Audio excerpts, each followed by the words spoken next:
The grassroots people, the people who are trying to make a difference. Here's one little thing I heard on the ground. I'm not on the ground yet. But I hear that Bernie, unlike Obama in January 3rd, 2008, President Obama had to depend on those college towns. But the college kids were at home, not at school. This year, they're at school, and what Bernie is trying to do is to get them to go back home so they can spread it around. That's exactly right. The nation endorsed Bernie Sanders. Yeah, we did.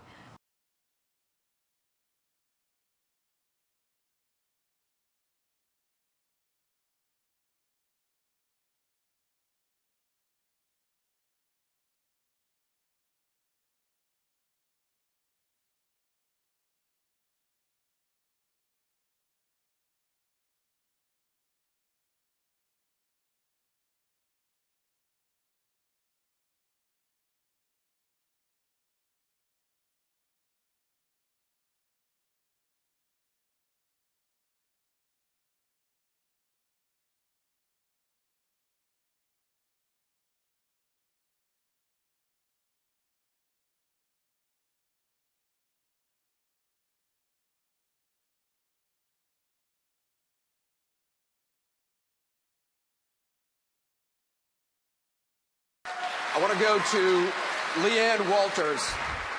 This is Leanne Walters. She was one of the first people to report problems with the water in Flint. One of her twin boys stopped growing. Her daughter lost her hair. She says she's undecided and has a question for both of you to answer, but we'll start with Senator Sanders. Ms. Walters?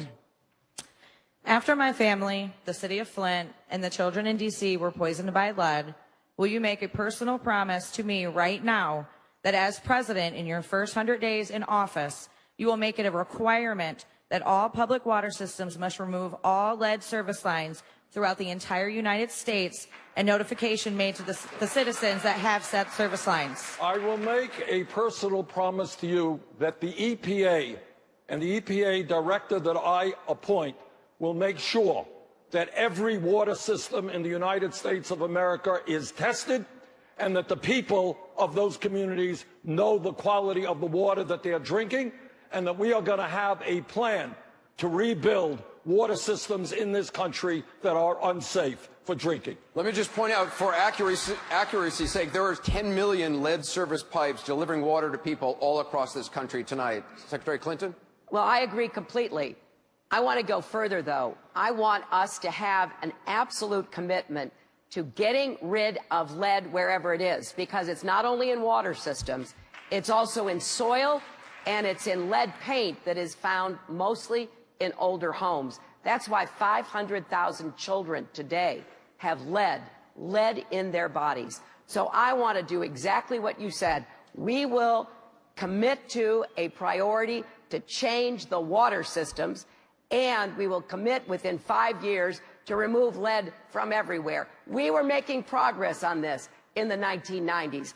I worked with then Senator Obama to get more money, more support, to do more to remove lead. Thank you. That has, unfortunately, been, in many ways, moved to a lower priority. I will elevate it, and I will do everything I can. Water, soil, and paint. Thank you. We're going to get rid of it. Thank you, Secretary. I want to go to my...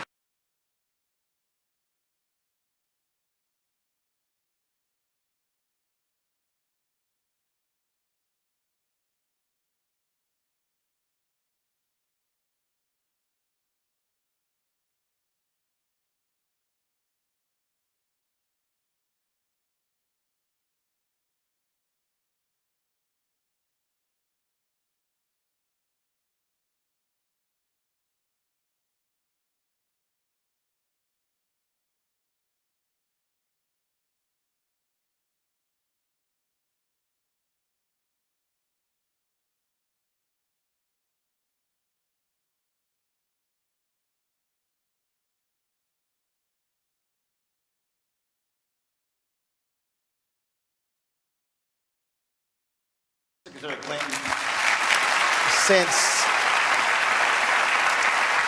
1976, we've executed 1,414 people in this country. Since 1973, 156 who were convicted have been exonerated from the death row. This gentleman here is one of them. This is Ricky Jackson, wrongfully convicted of murder in 1975. He spent 39 years in prison. He is undecided. Ricky, what's your question? Thank you, Senator. Thank you for taking my question. As stated, I did spend 39 years of my life in prison for a murder I didn't commit.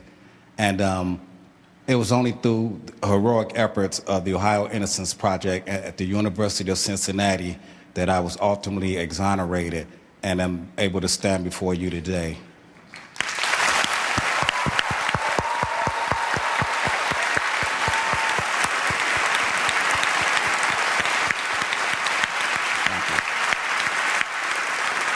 Senator, I spent some of those years on death row, and excuse me, I'm sorry. It's okay, brother. I came perilously close to my own execution, and in light of that, what I've just shared with you, and in light of the fact that there are documented cases of innocent people who have been executed in our country, I would like to know, how can you still take your stance on the death penalty in light of what you know right now? You know, this is such a profoundly difficult question, and what I have said and what I continue to believe is that the states have proven themselves incapable of carrying out fair trials that give any defendant all the rights that defendant should have, all the support that the defendant's lawyer should have. And I've said I would breathe a sigh of relief if either the Supreme Court or the states themselves began to eliminate the death penalty. Where I end up is this, and maybe it's a distinction that is hard to support, but at this point, given the challenges we face from terrorist activities primarily in our country that end up under federal jurisdiction for very limited purposes, I think it can still be held in reserve for those. And the kind of crimes I'm thinking of are the bombing in Oklahoma City, where an American terrorist blew up the government building, killing, as I recall, 158 Americans, including a number of children who were in the preschool program. The plotters and the people who carried out the attacks on 9/11, but a very limited use of it in cases where there has been horrific mass killings. That's really the exception that I still am struggling with, and that would only be in the federal system. But what happened to you was a travesty, and I just can't even imagine what you went through and how terrible those days and nights must have been for all those years. And I know that all of us are so regretful that you or any person has to go through what you did. And I hope that now that you are standing here before us, that you will have whatever path in life you choose going forward, and that you will get the support you deserve to have. I have to ask Ricky, Thank you, Senator. Is that answer satisfactory for you? Yes, thank you very much. Thank you, Senator. Thank you, sir. Okay.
Covered it last night, about 8:02, 8:03. I go, what is Lester Holt doing? Something's wrong with his earpiece. And I wasn't thinking, hey, they're not supposed to have an earpiece. And then you see him, and they come over there messing with his ear. They pull it off. They take his jacket off. And say it again. Repeat. So what we're going to do right now for TV viewers and radio listeners, but I'll describe this for radio listeners, there's Lester Holt saying, say it again, say it again. You can hear him testing. Go ahead and play this audio from NBC. Okay? Okay. Oh, my God. Yeah, hit pause. Hit pause. Back this up 30 seconds. Repeat. He's saying, say that again, say that again. It is an earpiece, not a lav. Say it again. Repeat. Now, the debate commission said no earpieces. He's clearly getting orders when he attacks Trump later. Okay. Say it again. Repeat. Okay. Now he unhooks it. It's not working right. Just like mine, he unhooks it from the back here. He takes the jacket off. The technician comes, puts a new battery pack on and transmitter, and then replaces his earpiece. He sticks it back in his ear. Here, it happens right here. And again, I guess they cut the audio because they don't want folks to hear this. They figure, oh my gosh, Lester's live right now. Because this was at 8 o'clock. I mean, it's supposed to be on. Everybody's watching. And this is the pool feed that came from the Associated Press, not from NBC. NBC had its reporters on big NBC. This is the feed we were watching too. There were several of these feeds that you could dial into. And I was sitting here going, oh, he's having a problem with his earpiece. Because I could hear him going, test, test. No, it's having a problem. I can't hear you. All right. They take his jacket off. Is there still no audio? Go ahead and pump the audio up. No, it's open. They cut his mic. That's right, because they cut the mic. Okay, that's what I thought. And then he takes it off. And then they put the earpiece back in. They clip it back on his collar and put it back on. These people think we're such morons. And again, I'm busy. You're busy. I was watching it last night. It didn't click. Now listen. Let's triple check this, because maybe the debate commission changed its mind sometime late last week and said the moderator can have an earpiece. But they wouldn't respond to lawyers that sent them letters saying, hey, we covered this a few days ago, are you going to have a prohibition against earpieces for the candidates? After that whole controversy that we started by simply asking the question. So that's Tuesday, September 27th. Today, debate commission, moderators cannot use earpieces. Get off camera coaching. Now, are they saying that about the new debate coming up? Or are they saying that about the last one? Because I remember last week when they said no, that's Matt Lauer and Lester Holt. Won't be permitted. Wow, a huge controversy.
Because it's about time that this country had somebody running it that has an idea about money. When we have $20 trillion in debt and our country's a mess, you know, it's one thing to have $20 trillion in debt and our roads are good and our bridges are good and everything's in great shape. Our airports are like from a third world country.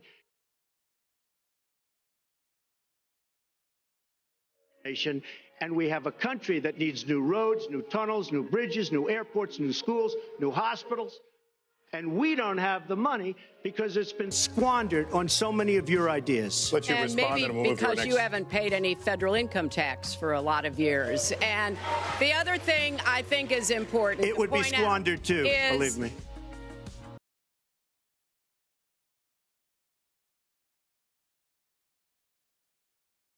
1,000 people in Chicago have been killed.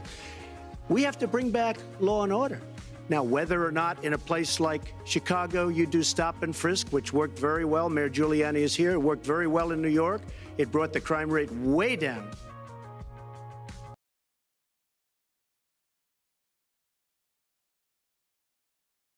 Decimated by crime. Your 2 minutes has expired, but I do want to follow up. Stop and frisk was ruled unconstitutional in New York. African American and Hispanic people, and it's very unfair to them what our politicians are allowing to happen. Secretary Clinton.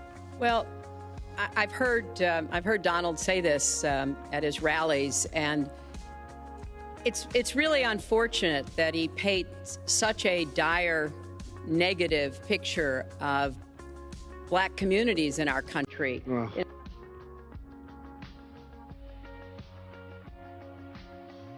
Having given lots of thought to NATO, but two things. Number one, the 28 countries of NATO, many of them aren't paying their fair share.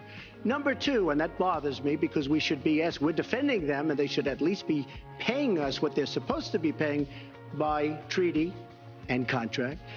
And number two, I said, and very strongly, NATO could be obsolete because, and I was very strong on this, and it was actually covered very accurately in the New York Times, which is unusual.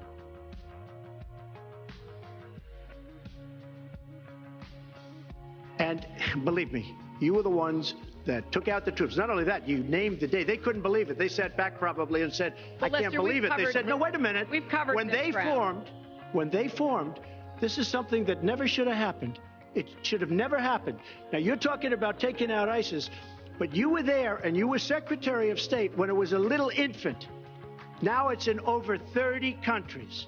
And you're going to stop them? I don't think so. Mr. Trump, a lot of these are judgment questions. You had supported the war in Iraq before the invasion. What makes your judgment? I did not support the war in Iraq. 2002. That is a mainstream media nonsense put out by her because she, frankly, I think the best person in her campaign is mainstream media. My question is, since you would you like to hear? Why is your I was against your the war. judgment? Wait a minute. I was against the war in Iraq, just so you put it out. The record shows otherwise. The record does not show that. Why is your judgment The record shows that I'm right. And Sean Hannity said, and he called me the other day, and I spoke to him about it. He said you were totally against the war because he was for the war. Why is your judgment better than... And that was before the war started.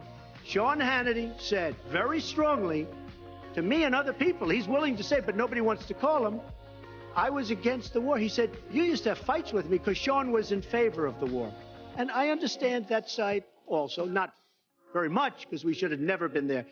But nobody called Sean Hannity.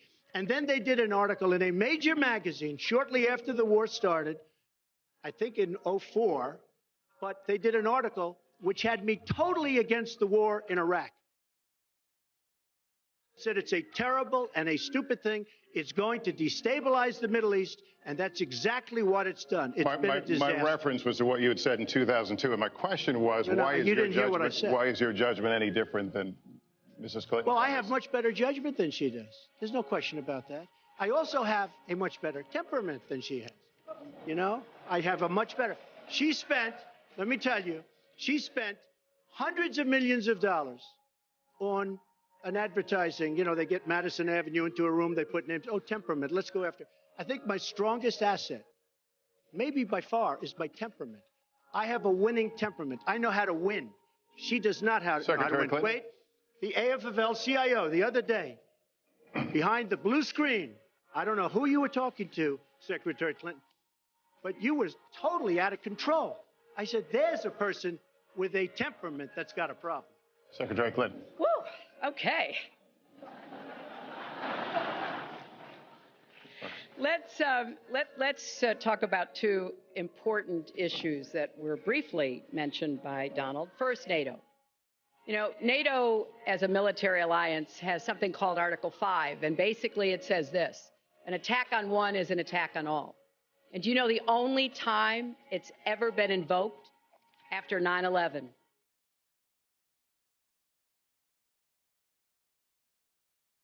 The stamina. I said she doesn't have the stamina. And I don't believe she does have the stamina.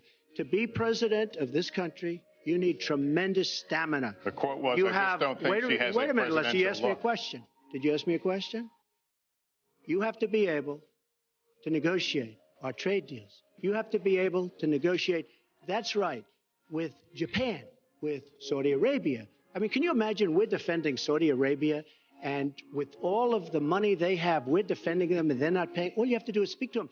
Wait, you have so many different things you have to be able to do, and I don't believe that Hillary has the stamina. Let's let her respond. Well, as soon as he travels to 112 countries and negotiates a peace deal, a ceasefire, a release of dissidents, an opening of new opportunities in nations around the world, or even spends 11 hours testifying in front of a congressional committee, he can talk to me about stamina.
All of this information and more is available online for anyone who has access to Google.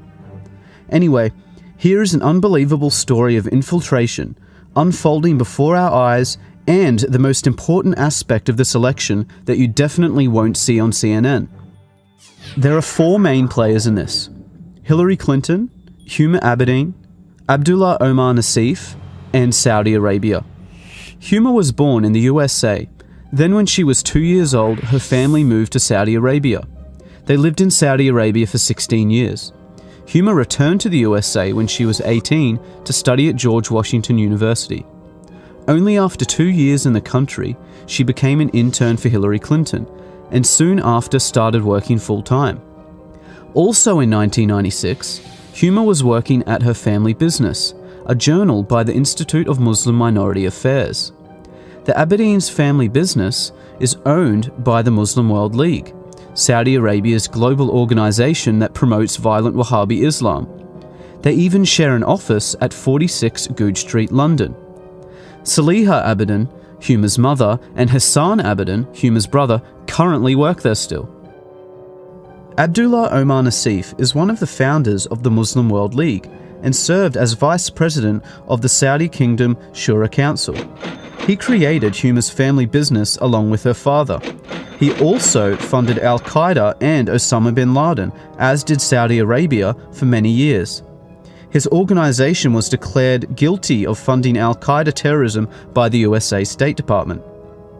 During the Holy Land Foundation trial in 2001, the FBI discovered that the Muslim Brotherhood gave over $12 million to Hamas, the terrorist organization. They also found the secret 18-page plan for the Muslim Brotherhood, which explains that their work in America is a kind of grand jihad in eliminating and destroying Western civilization from within. This document is available online in full. One of the many listed organizations within the Muslim Brotherhood was the Muslim Students Association, which Huma was an executive board member on for 3 years. Only 2 years after Huma left, Anwar al-Awlaki, the Al-Qaeda member and preacher to 9/11 hijackers, became chaplain of the same Muslim Students Association that Huma was a part of. To make things worse, Huma's mother, Saliha Abedin, is a leading member of the Muslim Sisterhood, the women's division of the Muslim Brotherhood. All of these organizations share the same goal and tell us repeatedly in plain English. They want to destroy Western civilization and replace our laws with oppressive Sharia law like you see in Saudi Arabia. On 9/11, Abdullah Omar Nassif, Saudi Arabia and Al-Qaeda tried to do just that. Where was Huma that day? The top funders of the 9/11 attacks created Huma's family business. Huma was officially working for the terrorists and Hillary Clinton the day those towers fell. Huma Abedin has never come forward with any information about her Saudi co-workers. Absolutely none of Huma's connections were mentioned by her during the investigations into 9/11. She has made no mention of her relationship to Abdullah Omar Nassif, the Muslim World League, Muslim Brotherhood, or her current status at her family business, which could be of unimaginable assistance to the FBI and the CIA. Huma's mother still works for the Muslim World League, yet Huma has made no effort to distance herself from her mother or her radical views. Saliha Abedin is a leading Sharia activist who has, for example, published a book called Women in Islam that claims secular man-made laws enslave women. It supports female genital mutilation, the death penalty for leaving Islam, the legal subordination of women, and the participation of women in violent jihad. Hillary Clinton has flown to meet with Saliha Abedin many times. Huma says that her mother considers her to be a big deal and is proud of her. Huma's absolute silence on all questions regarding her extremist ties says far too much. How can someone with such close links to terrorism be allowed access to our top secret information and have security clearances? Especially since it was found that Huma was accessing Hillary Clinton's emails and physical documents. The Clinton Foundation received over $25 million from Saudi Arabia, and they also funded 20% of her election campaign. Saudi Arabia's massive influence on the Clintons and Obama administration has not gone unnoticed. The damaging results of Islamist influence on the USA and Europe is worthy of another dedicated report, as this is just the tip of the corrupt iceberg. But you can no longer deny that Hillary Clinton is actively working with a global movement whose goal is to destroy Western civilization, just for the selfish benefit of money and power.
And now watch closely. When Hillary approaches her podium, the lights turn on. And here you have it again. Just when she approaches. This is weird. And on Donald's side, there is no such light. And here is another example of her lights turned on during the debate. You were the one that brought up the word super predator about young black youth. I think it was a terrible thing to say. You would approve that, and that will be almost as bad as NAFTA. Nothing will ever top NAFTA. I think I should. And here you can see Donald's side. 33,000 emails It's that have black. been deleted. As soon as she releases them, I will release my tax returns. We'll tell you this. No, in fact, watching shows, Here is a blow up, and as you can see, during the whole debate, his podium were black, no light. And here you can see when Hillary walks away, the podium light turns off, just as she moves away.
There is a narrative that supporters at Trump rallies are violent and dangerous, looking to beat up protesters who don't agree with them. But our undercover investigation into the Hillary Clinton Democratic Party machine reveals a very different story. If you're there and you're protesting and you do these actions, you will be attacked at Trump rallies. That's what we know. So that's part of the process of eliciting the reaction. The whole point of it is we know that Trump's people will freak the fuck out. His security team will freak out, and his supporters will lose their shit. This is Scott Fovel. He is the National Field Director for Americans United for Change. He used to work for People for the American Way, an organization funded by George Soros. He also has his own company called the Fovel Group. He is one of the dark operatives for the Clinton campaign. We are contracted directly with the DNC and the campaign, both. Yeah.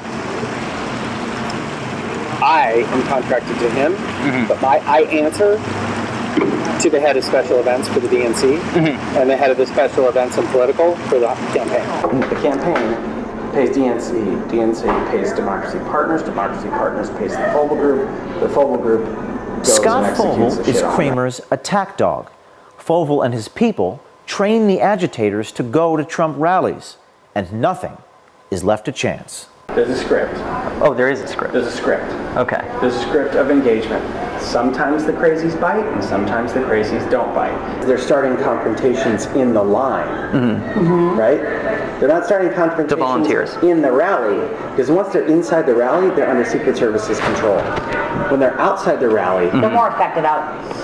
They're harder to get in. the media will cover it no matter where it happens.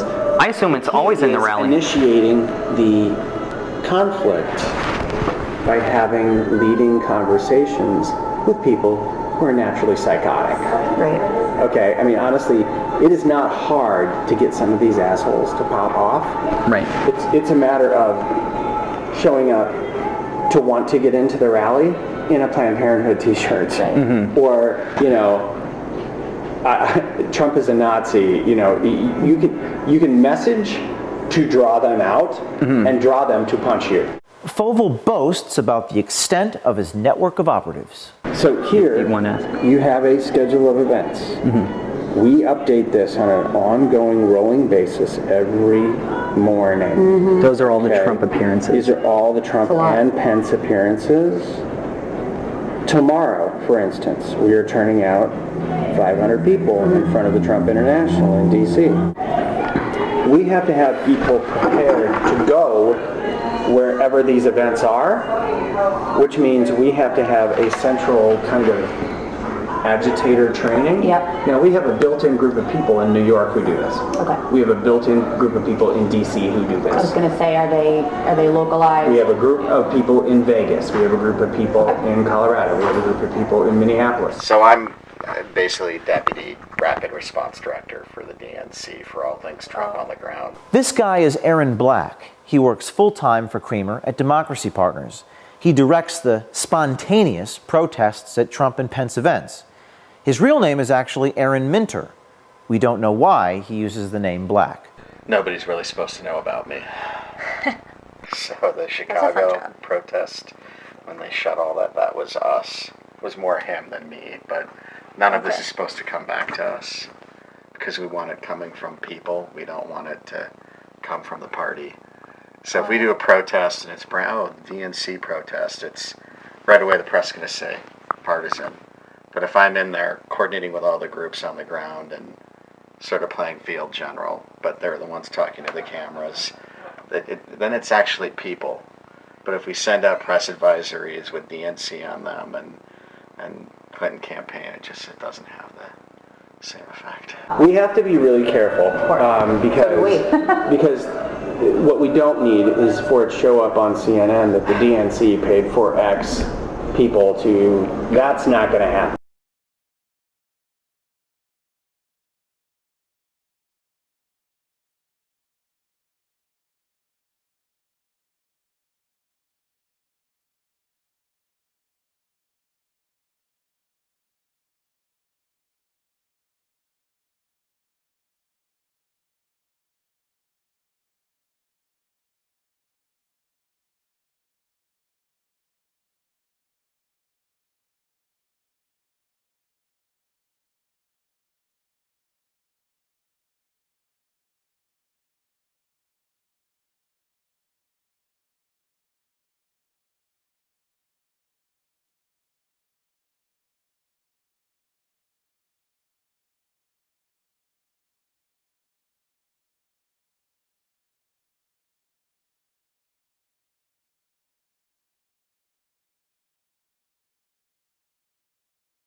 The plan that was discussed was how to bring people from one state into another state to vote illegally. They could invalidate. Well, okay, let's just say in theory, if a major investigation came up of major vote fraud that way, how would they prove it and who would they charge? Are they going to charge each individual? Oh, sorry. Are they going to charge each individual with voter fraud? See, that's or are they going to go after the facilitator for conspiracy, which they could prove? And it's one thing if all these people drive up in their personal cars. There's a bus involved. That changes the dynamic. So it's the legality. Well, yeah. Because you can prove conspiracy if there's a bus. Yeah. If there are cars, it's much harder to prove. And there's enough money. If there's enough money, then you have people drive their POV. Absolutely. Or you have them drive rentals.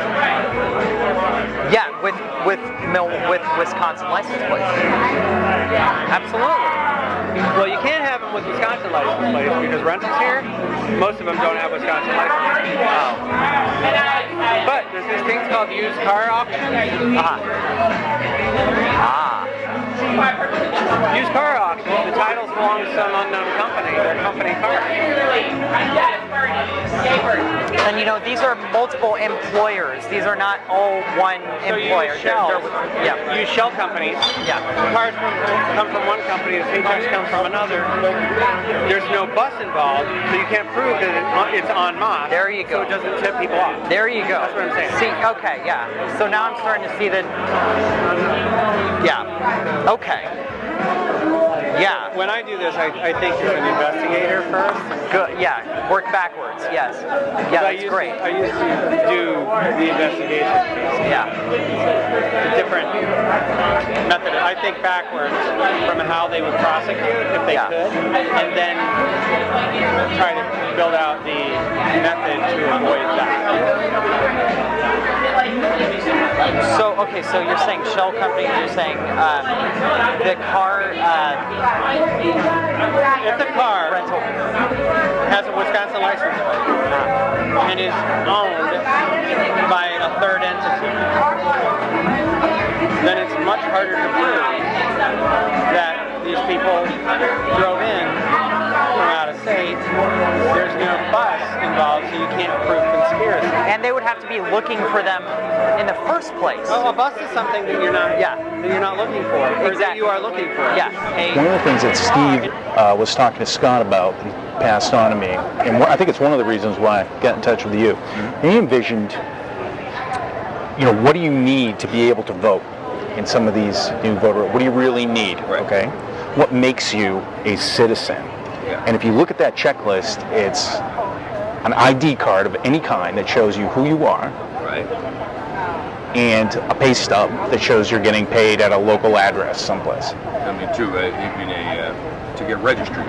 Yeah, to get registered. Yeah. So you go in and register. If you have those two things, you're registered to vote.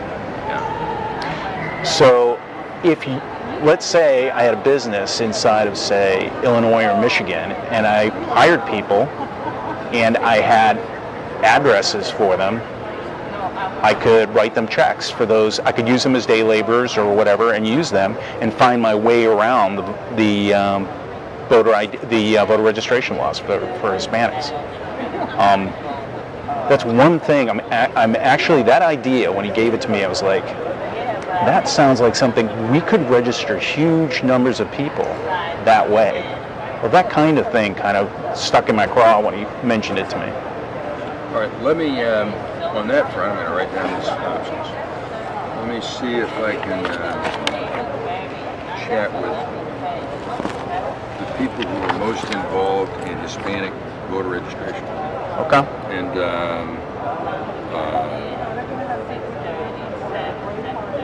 And see what their thoughts are. I mean, there are a couple of different organizations that's their big trick. Okay, yeah, if you know folks that you can put me in touch with, what if I, you know... We'll help you do this. I mean, this is very important, this stuff. Turnout is huge, huge, huge.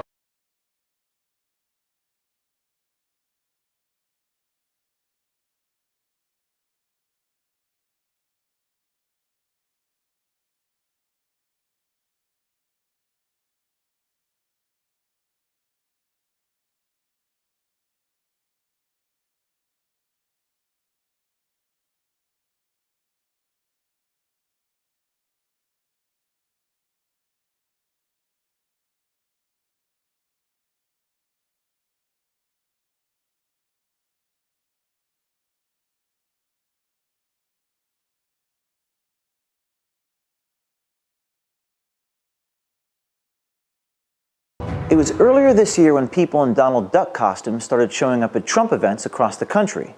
It turns out the duck was Hillary's idea. Tomorrow we start this initiative on the tax returns. Right. So, tomorrow morning at Trump Tower, I hope we can arrange it so it goes down the escalator. We will launch Donald Ducks. A guy in a Donald Duck costume with a sign that says Donald Duck's releasing his tax returns. Robert Creamer runs Democracy Partners. It's a political consulting company based in Washington, D.C. with deep ties to Hillary Clinton, the Democratic National Committee, and Obama's White House. In fact, White House logs document that Creamer visited the White House 342 times and met directly with Obama 47 times. In the end, that is adaptable to Donald Duck's debates, Donald Duck's whatever else he does. But we're going to have this mental. We're going to have Donald Ducks. And the real problem turns out that it's not easy to find Donald Duck costumes for adults, as you might imagine. 5-year-olds, plenty of them. But the other ones are mascots.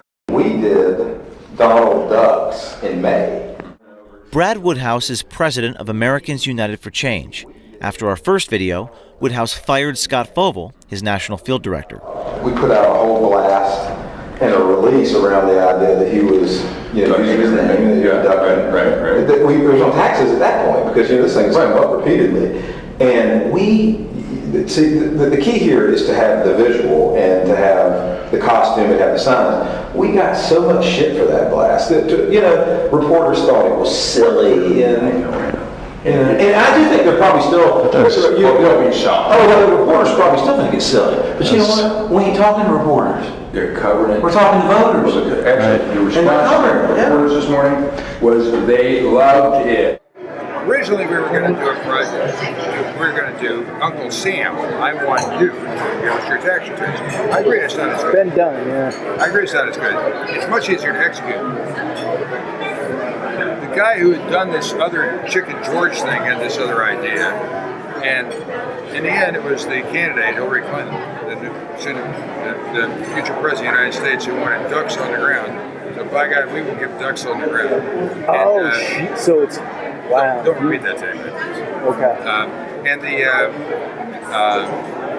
it is a better idea. Originally, this guy Sklar, who was did Chicken George in 1992, came to Lex and I with the idea of Donald Ducks. And I ran it up the flagpole in New York and put it in. And then they came up, they just said we'd rather do, what do you call it, Uncle Sam. I want you to release your tax returns. And God loves Uncle Sam suits are easy to find for adults. But then I get a call, actually on the plane about to go to London last week. Christina Reynolds calls and says, I've got good news and bad news. Good news is the candidate would like to have a mascot following around following around the candidate, Trump. But the bad news is she wants it to be Donald Duck. And that's because Sklar is an old Clinton hand. And he had gone to some buddy of his who's one of her body people, and she had explained the idea to Hillary, and Hillary just loved it. Okay, let me tell you something. I think she has the right instinct here. Totally. This thing is working, it's resonating, but that story is not exactly what you want to hear about how presidential decision-making happens. So my answer to Christina was, if the future president of the United States wants ducks on the ground, we will put ducks on the ground. The operation is to insert and get the duck message in there, if we can, or the extremist message, depending on, we have to clear this with DNC. With Democratic National Committee, we have to clear which message we're going to be targeting at each event, but they can insert into multiple events through the end of the election on a continual basis, on a daily basis. They'll basically do a chase all the way across the country. Now, the duck stuff, we got him waving at it. For the aggressive bird dogging, I want to make sure I stay on track here. For the aggressive bird dogging, we want to do from the line before the events, where we're plastering the outside with the Trump duck message, and then going into the events, everybody has their phones. We insert like 20 people, 20 to 30 people into the events, where they all have their phones set to go off at the exact same time on an alarm with the duck call on the inside of the events all at once from all over the event. So they'll catch like the incident going down, or so we want the media to notice the duck calls, right? So we have everybody load a ringtone on their phone that at all times go off at the exact same time. We just ordered 1,000 rubber duckies with Donald Ducks written on them to hand out to people in the press. That's a cool idea. That is a cool idea. We got to order a bunch of Donald Duck hats so we can put people behind them at various events, where they speak. You get the drift? I'm we'll probably set up a mini website. Right? It's got to be Donald Ducks. It's got to look like Donald Ducks. Do they license the suits and put? So that's why it's expensive to buy or rent them, because they're licensed. You're not going to run into a Disney problem, right? With a copyright issue or? Let them sue us, please, God. Oh my God, that is awesome, right? Because you're going to get. I doubt that they will, because they're paying to rent or buy the suits. That's where they get their license fee. We're not using it for commercial purposes. And the DNC didn't just help place Donald Duck at protests, they were in charge of it. Yeah. The whole duck thing, that came about, the reason we moved it from DNC to AUFC was to just do a hopscotch, but the actual idea was hatched way back in May. So our journalist asked Creamer why there was a problem with the DNC taking credit for the duck. The duck has to be an Americans United for Change entity. This had to do only with some problem between Donna, Brazil, and ABC, which is owned by Disney, because they were worried about a trademark issue. That's why. Oh, okay. It's really silly. Oh, yeah. Because they go to New York. New York doesn't care about any of that shit. Okay. So it's just like a trademark issue with. This had, we originally launched this duck because Hillary Clinton wants the duck. In any case, so she really wanted this duck figure out there doing this stuff, so that was fine. So we put all these ducks out there and got a lot of coverage. And, the duck, they Trump taxes.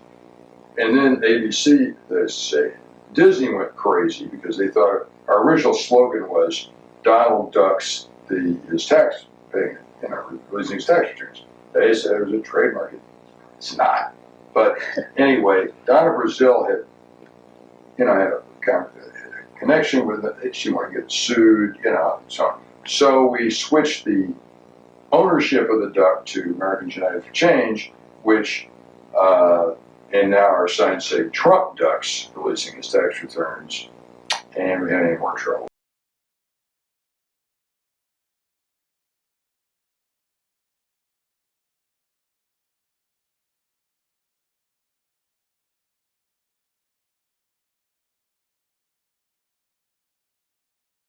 Barack Obama's was the best campaign in the history of American politics. I mean, the second one. I mean, the first one was good too. I was consultant to both. The second one was everything hit on every level, in every aspect. How does he do it still? I mean, he never makes a mistake when he's giving a presentation. He's consistent as possible. I mean, more consistent than a scientific experiment. He's a pro. I've known the president since he was a community organizer in Chicago. Creamer thinks our journalist is connected to large donors and is not shy about the access he can give, but for a price, of course. Money for access. I need to meet him. Okay. You may have a lot more opportunity once he's done. 98 days, something like that, 97. Yeah, that's cool. So when do you got to go back? I was just at an event with him in Chicago, actually, on Friday last. He's just as good as ever. He's I do a lot of work with the White House on their issue, helping to run issue campaigns that they've been involved in. I mean, for immigration reform, for the health care. Thank you so much. For the health care bill, for the yes, please. for the Enjoy. thank you. Thank you. Try and make America more like Britain when it comes to gun violence issues. I was talking to a lady who's here in the US. She's a real, she's very wealthy, lives in Atlanta, has plenty of money, and is interested in making a donation to the inauguration. Okay. Totally. So, your person would rather give to the inaugural than she would to the campaign? That's what she said. She likes parties, I guess. Okay. Yes. That really interests her. She'd love to meet Hillary at some point. Okay. I'm sure that can be arranged. And how do you want to proceed to? How should I proceed here? I'll get back to her. I'll tell her, and she can call you. Okay. Or I'll call you back. That's fine. And we'll set up a meeting. You got to tell me how much she should be donating, because we don't know. I will talk to. I'll talk to. I'll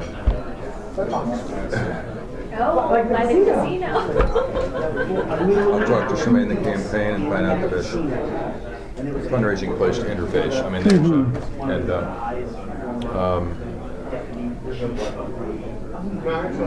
and she's an American citizen, so she can do that. Oh yeah, I assumed that when she lived in Atlanta. I shouldn't have, I suppose, but I did. Okay. Let me know as soon as you can, and I'll make it happen.